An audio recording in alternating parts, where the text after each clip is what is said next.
తుఫాను పరిస్థితులు ఎదుర్కొనేందుకు సిద్ధంగా ఉన్నామని హోంమంత్రి వంగల్పూడి అనిత అన్నారు. ముఖ్యమంత్రి నారా చంద్రబాబు నాయుడు నిత్యం పర్యవేక్షిస్తున్నారని తెలిపారు. ఇప్పటికే అధికారులంతా సిద్ధంగా ఉన్నారని, ఎలాంటి ఆస్తి ప్రాణ నష్టం జరగకుండా అన్ని జాగ్రత్తలు తీసుకుంటామని అన్నారు. ఈ 3-4 రోజుల పాటు అవసరమైతే తప్ప ప్రజలు ఎవరూ బయటకు రావద్దని సూచించారు. ప్రజలను భయభ్రాంతులకు గురి చేసిన సోషల్ మీడియా పోస్టులు నమ్మొద్దని స్పష్టం చేశారు. ప్రజల భయభ్రాంతులకు గురి చేసే వారిపై కఠిన చర్యలు ఉంటాయంటున్న హోంమంత్రి వంగల్పూడి అనితతో మా ప్రతినిధి ఫేస్ టు ఫేస్. పై రాష్ట్ర ప్రభుత్వం సంసిద్ధమైంది. ఈ నేపథ్యంలో ఇప్పటికే ముఖ్యమంత్రి చంద్రబాబు ఎప్పటికప్పుడు టెలికాన్ఫరెన్స్ నిర్వహించారు. ఈ నేపథ్యంలో డిజాస్టర్ మేనేజ్మెంట్ ఆఫీస్లో ఎప్పటికప్పుడు అధికారులను సమన్వయం చేసుకుంటూ ఇటు హోంమంత్రి అనిత కూడా సమావేశం నిర్వహించారు. ప్రస్తుతం మనతో అనిత ఉన్నారు. ఆవిడ అడిగి తెలుసు. మేడం చెప్పండి, ఎలాంటి ముందస్తు ఏర్పాట్లు చేశారు ఏంటి? ఇప్పటికే ముఖ్యమంత్రి చంద్రబాబు ఎప్పటికప్పుడు టెలికాన్ఫరెన్స్ నిర్వహించారు. ఎలాంటి ఏర్పాట్లు చేస్తున్నారు ఏంటి? టెలికాన్ఫరెన్స్తో పాటు వీడియో కాన్ఫరెన్సెస్ ఎవ్రీథింగ్ నిర్వహించారండి. All department heads and collectors అందరితో కూడా. సో అందరూ కూడా అలర్ట్గా ఉన్నారు. ఆల్ డిపార్ట్మెంట్ హెడ్స్ కూడా అలర్ట్గా ఉన్నారు. ఎమ్మెల్యేలు, మంత్రులు అందరూ కూడా ఫీల్డ్ మీద ఉన్నారు.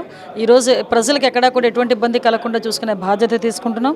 NDRF teams, SDRF teams, police department, fire department అందరూ కూడా సహాయక చర్యల్లో పాల్గొనేదానికి, ప్రజల్ని ఎక్కడికైనా తరలించేదానికి ట్రాన్స్పోర్ట్ డిపార్ట్మెంట్ వాళ్ళు, ఫుడ్కి సంబంధించి ఎటువంటి ఇబ్బంది లేకుండా సివిల్ సప్లైస్ డిపార్ట్మెంట్ వాళ్ళు అందరూ కూడా అలర్ట్గా ఉన్నారు. 24/7 ఈ 4 రోజులు ఇక్కడ పనిచేస్తుంది. మేడం, అదేవిధంగా ఎస్డీఆర్ఎఫ్, ఎన్డీఆర్ఎఫ్తో పాటు ఇటు నేవల్ వాళ్ళని ఏమన్నా ఏర్పాటు చేశారా ఏంటి? ఎన్ని హెలికాప్టర్స్? వాళ్ళకి కూడా ఇన్ఫార్మేషన్ చేయడం జరిగింది. వాళ్ళతో కూడా కోఆర్డినేషన్ చేసుకొని ఓవరాల్గా వైజాగ్, అదేవిధంగా ఎలాంక మనకి బెంగళూరు దగ్గర వాళ్ళందరినీ కూడా ఇన్ఫర్మేషన్ ఇవ్వడం జరిగింది. నేవల్ డిపార్ట్మెంట్ వాళ్ళ సహాయ సహకారాలు కూడా తీసుకుంటారు. మేడం, అదేవిధంగా ఇటు కొంతమందిని ప్రజల్ని భయభ్రాంతులు చేసేందుకు కొన్ని సోషల్ మీడియా ప్లాట్ఫామ్స్ కూడా ఉన్నాయి. వాళ్ళకి ఎలాంటి చర్యలు చేయబోతున్నారు ఏంటి? కంపల్సరీగా ఎట్టి పరిస్థితుల్లో సోషల్ మీడియా వేదికగా ప్రజల్ని ఇబ్బందులు పెట్టే పరిస్థితులు ఏ హ్యాండిల్స్ ఉంటాయి కనుక డెఫినెట్గా వాళ్ళ మీద చర్యలు ఉంటాయి.